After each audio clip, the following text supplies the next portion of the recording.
এই ভিডিওতে আমরা কন্ট্রোল হোল্ড করে কিছু অ্যাপ্লিকেশন দেখব। প্রথম যে অ্যাপ্লিকেশন দেখব সেটা হচ্ছে কপি শিট। আমরা জানি আমরা রাইট বাটন ক্লিক করে এখান থেকে আমরা কপি তৈরি করতে পারি একটা শিটের। কিন্তু আপনি যদি কন্ট্রোল ধরে এই শিটটাকে ড্র্যাগ করেন, দেখবেন যে এই শিটে নতুন একটা কপি তৈরি হয়েছে। দেখেন এখানে আমার নতুন একটা কপি তৈরি হয়েছে। সেকেন্ড যে অ্যাপ্লিকেশন দেখবো সেটা হচ্ছে আমার ডেটা টেবিলকে আমরা কিভাবে কপি করতে পারি। আমরা এই টেবিলটাকে সিলেক্ট করলাম।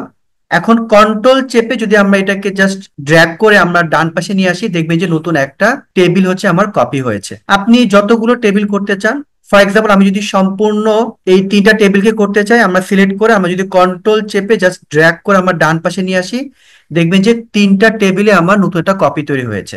আমরা জানি সিরিয়াল নাম্বারটা আমরা 1 2 লিখে ড্র্যাগ করি, কিন্তু আপনি যদি 1 লিখে কন্ট্রোল চেপে ড্র্যাগ করেন, দেখবেন যে আপনার অটোমেটিক সিরিয়াল নাম্বার হচ্ছে আমার চলে আসছে। আমরা চতুর্থ যে অ্যাপ্লিকেশন দেখবো সেটা হচ্ছে আমরা যদি কন্ট্রোল চেপে এই কলামগুলোকে সিলেক্ট করি এবং রাইট বাটন ক্লিক করে আমরা যদি ইনসার্ট দিই, দেখবেন যে অল্টারনেটিভ কলাম ক্রিয়েট হয়েছে।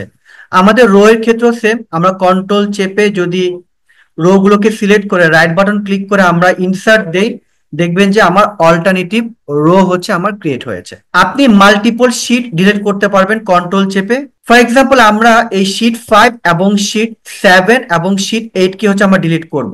এই জন্য আমরা কন্ট্রোল চেপে সিলেক্ট করব। আমরা কন্ট্রোল চেপে শীট 7 এবং শীট 8 কে হচ্ছে আমরা সিলেক্ট করলাম, রাইট বাটন ক্লিক করে এটা হচ্ছে আমার ডিলিট। তার মানে আপনি যদি কন্ট্রোল চেপে শীট সিলেক্ট করেন, আপনি ডিফারেন্ট ডিফারেন্ট সিকোয়েন্সের কিন্তু আপনি শীটকে সিলেক্ট করতে পারবেন এবং ডিলিট করতে পারবেন। তো এই ভিডিও এতটুকু ছিল, ধন্যবাদ।